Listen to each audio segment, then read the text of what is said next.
that to say, what is happening is we are having somebody come out that has a forestry mulcher.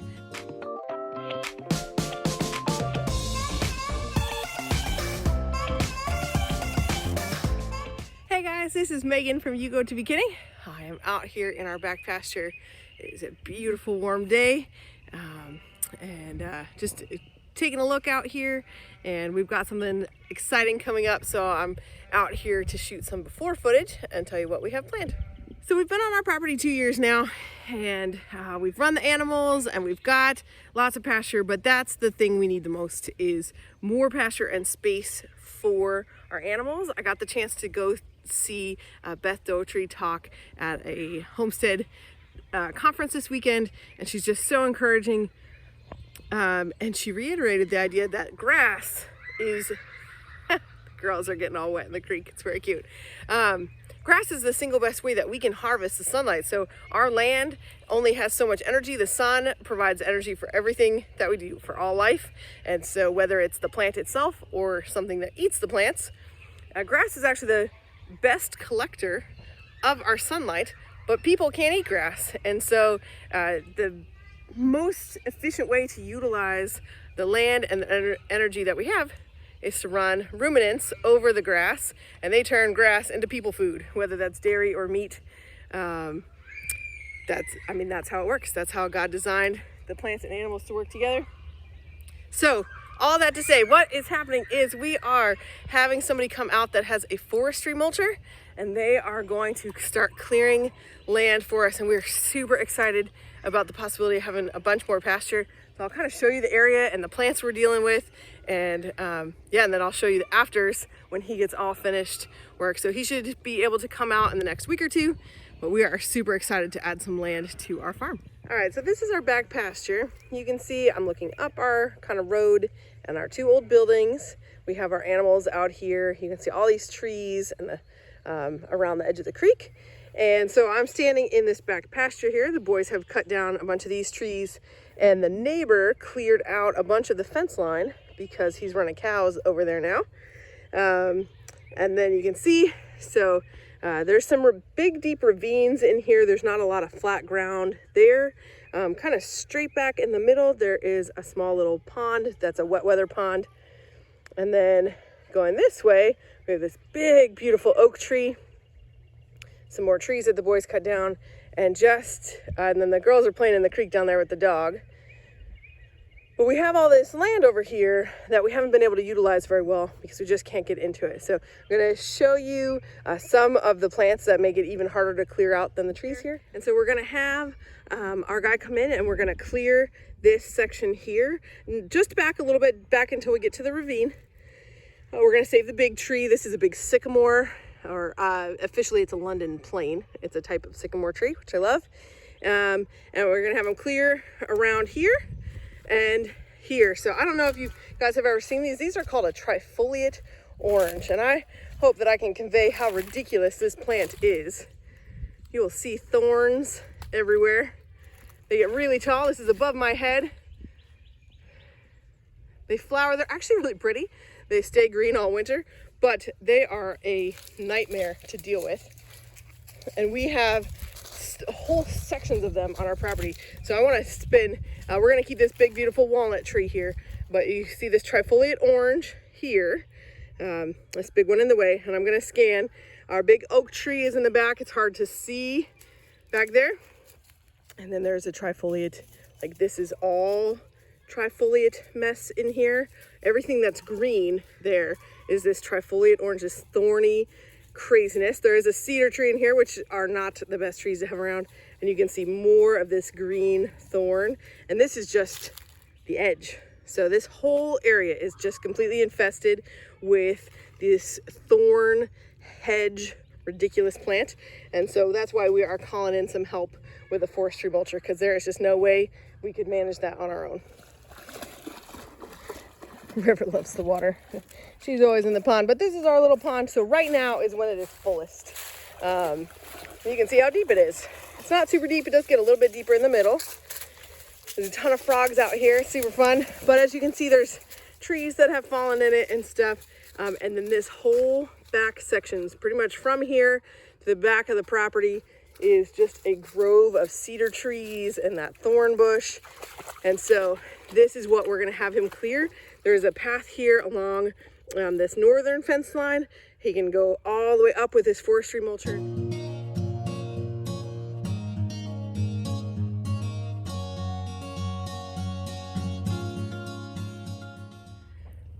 So this is the very back of our property, all the way up at the top, our last fence line. Whew. So you can see over my shoulder, it's actually pretty flat up here, and there's a lot of good spots. There's some decent grass right now. In the winter, some cool season grasses because the trees aren't leafed out. But as soon as summer hits and the leaves bud, then there's really not much grass back here at all. And so we're gonna have him clear this out. It's almost all cedars, which are kind of a sign of poor health. So we're excited to help regenerate the land and get the animals running through here and just open this up so we can use it. So I'll pan, there's these huge cedar trees all through here, pretty much from here all the way back to the pond, just this whole cedar grove. So we're gonna be able to knock that out in an afternoon or two, and I just can't wait. So here I'm standing just above the pond. This big tree that you can see right in here looks over the pond. This is the remnants of a fort the kids built in the snow. That's in an old video from last winter. And so then our neighbors are right here. That's our north fence line. And turning back around, this is kind of this main area that's going to be an amazing pasture for us. And so you can just see all these cedars and all of this mess in here. It's hard to get in here. It's hard to set up fences for the goats around all this stuff. And again, in the summer, there's really no grass on the ground, even though there's a little bit right now.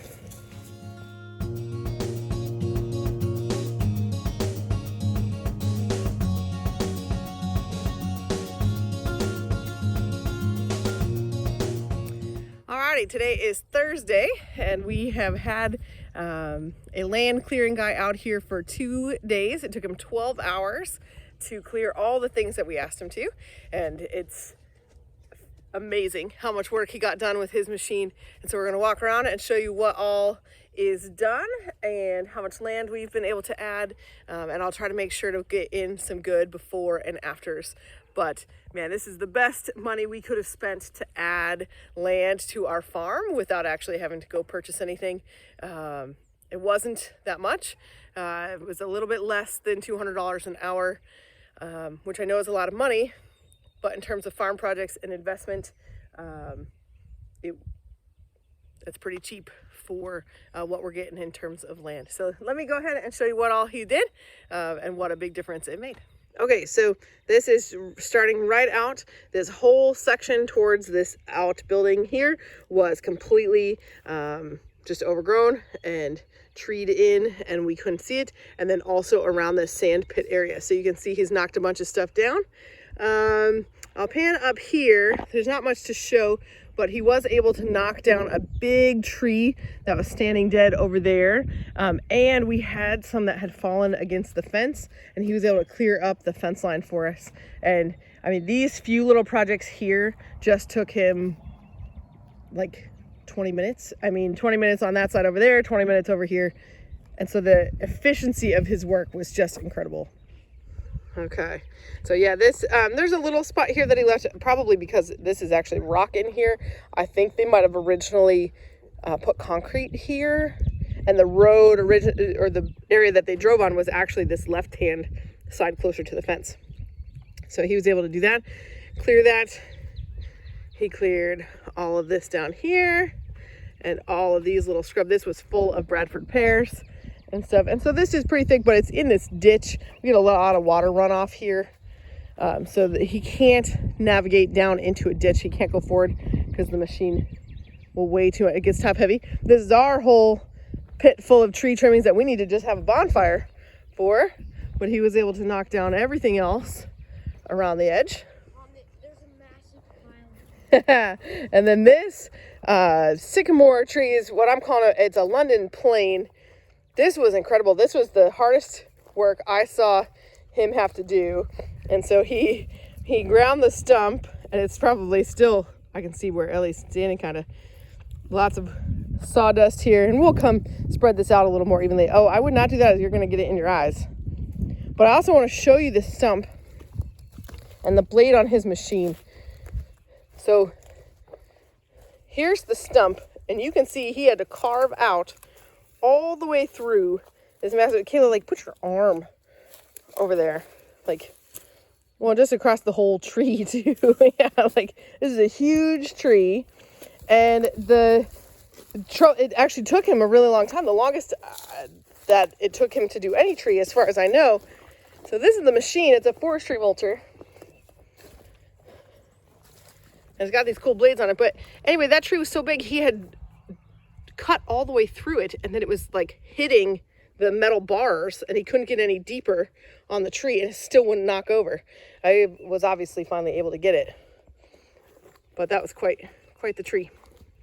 All right, so this is the area along the creek. This is the north side of the property and our big pasture here. The animals were just here, but we moved them out last night. You can see the goats in the barn way up there. And he was able to clear. There were a whole bunch of trees here, and the goal is to keep the shade off of this grass. So he was able to get a ton out of here. It's obviously not finished, but the ditch, we could hire him to use different machines to come get it, but he's made such a huge impact. I'm not worried about what's left. So this is the other side of our creek and up to this big, beautiful oak tree. And so he actually helped take out some of the stumps that the boys had cut down. But as you can see, it's just all these little walnut stumps, and they just did not want to go all the way down. So they're all splintered. But I'll bet that Damien's bush hog will actually cut that down a little bit more, or we can even just bring the chainsaw and get those lower to the ground. So we just had him do this one section. We didn't want him to do the other sections that the boys cut down because we didn't want him to destroy the grass. Getting that blade all the way down to the ground does definitely rip the grass up. So this area was no big deal. It didn't have a lot of grass on it already anyway. All right, so this is the left pasture. He actually got quite a bit, and here it's easy to tell because you can see where the dirt is and there's no grass at all. But there are pretty much everywhere where he cleared was basically impassable because of all these tiny little saplings that had come up that were actually pretty big, and our thorn bushes. So this whole area was a mess. He was able to get up our little hill here. This is right to the left side of our pond. It kind of slopes up sharply. We have a couple of big ravines, but you can actually see down them.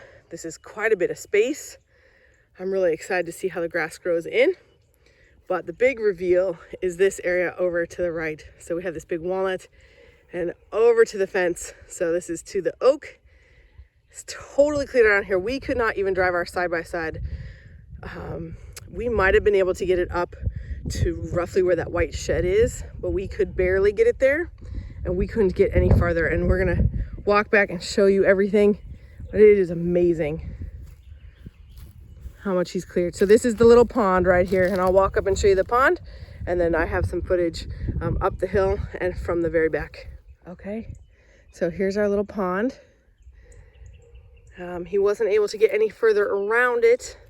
That tree over there that's fallen in is actually super seasoned and super old. It was not worth it for him to try to chip that up. And the ditches and stuff made it where he couldn't get his machine down on the side. But he suggested that we can, dig this out in the summer. This pond dries up in the summer. It's only a wet weather kind of spring pond anyway.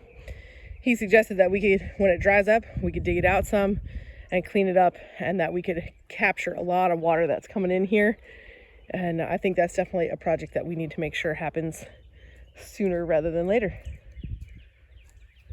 All right, so coming off the edge of the pond, we can look up the hill, and you can see an old building back there. And that is right on the other side of our fence. So our land ends right at that building, kind of where you can see grass left. And he has opened this up. There are so many trees. There's a couple big trees we had him knock down that we will harvest. This one here on the ground is a walnut. We might be able to get some lumber out of that, or I don't know, even if we just use some fence posts or something. So I'm standing up here kind of in the middle. There's this big tree hiding here. We saved a couple of big walnuts. I'm not sure what this one is. I think it might be a tulip poplar actually, and We didn't need it, but a tree or two is not bad. Otherwise, it is totally cleared out. So the trees you see there are our property line. And then back, the grass kind of shows our property line there on the old building. And we had one tree taken down. Some of the bigger trees, I didn't want to spend the time chipping them up. We can just use a chainsaw and get them out of here.